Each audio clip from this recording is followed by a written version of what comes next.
முன்னாள் குடியரசுத் தலைவர் அப்துல் கலாம் பரிந்துரை செய்தும் இதுவரை தியாகிகள் ஓய்வூதியம் கிடைக்காமல் வறுமையில் வாடும் சுதந்திர போராட்ட வீரர் செண்பக பிள்ளையின் அண்ணன் மகன் தியாகி ஜேவி சாமி அவரை பற்றிய ஒரு செய்தி தொகுப்பை இப்போது பார்க்கலாம்.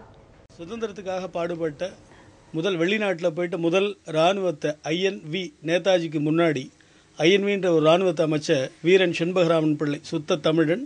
அவருடைய வாரிசு அவருடைய அண்ணன் மகன் ஜேவி சுவாமி அவங்க வறுமையில் வாடிக்கிட்டு இருக்கிறாங்க. இன்றைக்கி சுதந்திர விழாவோ மற்ற விழாக்கள்லையோ பிரதம மந்திரியோ ஜனாதிபதியோ பேசி முடிச்சோன்னே ஜெய்ஹிந்த் அப்படின்ற ஒரு வார்த்தையை பயன்படுத்துவாங்க. அந்த வார்த்தைக்கு சொந்தக்காரர் நம்ம தமிழ் வீரன் செண்பகராமன் பிள்ளை. நேதாஜிக்கு முன்னோடி வெளிநாட்டில் போய் படை திரட்டி 1914 வெள்ளையர்களை எதிர்த்து எம்டன்ற போர்க்கப்பலில் ஜெர்மனிய போர்க்கப்பலில் நம்ம சென்னையில் உள்ள சென்னை துறைமுகத்திலிருந்து முதல் குண்டு வீசுகிறாங்க. அந்த குண்டு நம்ம ஹைகோர்ட்டோட வாசலில் இருக்குது. இன்றைக்கும் அந்த இடத்துல ஒரு சின்ன ஒரு கல்வெட்டு மட்டும் இருக்கும். அதுக்கான எந்த ஒரு முயற்சியும் பண்ணலை. அது ஒரு கட்டிடமாக கட்டுறதுக்கோ அங்கே ஒரு ஸ்தூபி தூண் வைக்கிறதுக்கோ. இன்னொரு குண்டு கோட்டையில் வெள்ளையர்கள் ஆட்சி பண்ணும்போது இந்த கோட்டைக்கு வாசலில் விழுந்தது. அவர் எய்ம் பண்ணது வெள்ளைக்கார நீதிபதிகளையும் வெள்ளைக்கார துரைமார்களையும் கொல்லணும்னு முடிவு பண்ணார்.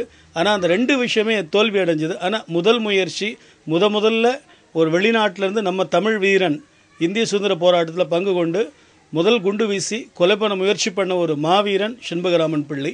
அவர் நிறைய பேர் சுதந்திரத்துக்காக பாடுபட்டிருந்தா கூட பல தலைவர்கள் இந்திய வரலாற்றிலிருந்து மறைக்கப்பட்டாங்க. குறிப்பாக தமிழர்கள் அந்த வரலாற்றிலிருந்து மறைக்கப்பட்டிருக்காங்க. அதில் ஒரு வீரன் செண்பகராமன் பிள்ளை. அவரை பற்றி வெளிக்கொண்டு வரணுன்றதுலேருந்து இவர் ஜேவி சுவாமி அவர்கள் 1987 தொடர்ந்து முயற்சி பண்ணாங்க. செண்பகராமன் பிள்ளையுடைய அறக்கட்டளை நிறுவி அது மூலமாக அவரை பற்றி வெளியில் கொண்டு வரதுக்காக பல முயற்சிகள் பண்ணி பாடப்புத்தகங்கள்லையும் மற்ற விஷயங்கள் இவ்வளவு நாள் முயற்சிக்கு அப்புறம் இப்போ தான் ஒரு சிலையை வச்சிருக்கிறாங்க.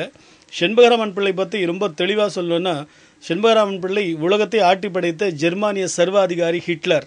அந்த ஹிட்லர் நம்ம பாரதத்தை பற்றி ரொம்ப கேவலமான ஒரு வார்த்தை சொல்லும் பொழுது கோபம் பொறுக்க முடியாமல் நீ மன்னிப்பு கேட்டே ஆகணும், உலகமே நடுநடுங்கிய ஹிட்லரை பார்த்து நீ மன்னிப்பு கேட்டே ஆகணும்னு சொல்லி நெஞ்சுக்கு நேராக முகத்துக்கு நேராக நெஞ்சு நிமிர்த்தி சொன்ன மாவீரன் செண்பகராமன் பிள்ளை. அந்த சமயம் மன்னிப்பு கேட்ட ஹிட்லர் அந்த பழியை அந்த வஞ்சகத்தை மனசில் வச்சு அவருக்கு ஸ்லோ பாய்சன் கொடுத்து நஞ்சு கொடுத்து அவரை சாகடிக்கிறாங்க. நீண்ட நாள் கழித்து அந்த ஸ்லோ பாய்சனோட பாதிப்பு அவர் இறந்ததுக்கப்புறம் ஒரு மனைவி வராங்க. அந்த பரம்பரையில் வந்த ஜேவி சுவாமி அவர்கள் நிறைய அவர் சிறு வயதில் பார்த்திங்கன்னா இந்த கதர் இயக்கத்துக்காக சின்ன குழந்தையிலேருந்து வீடு வீடாக போயிட்டு 7 வயசுலலாம் துணி போட்டு கதர் துணி உடுத்தணும்னு சொல்லி அதுக்கான வியாபாரங்கள்லாம் பண்ணியிருக்காங்க. அப்பேற்பட்ட செண்பகராமன் பிள்ளையோட வாரிசு இன்றைக்கி வறுமையில் வாடிட்டு இருக்கிறாரு.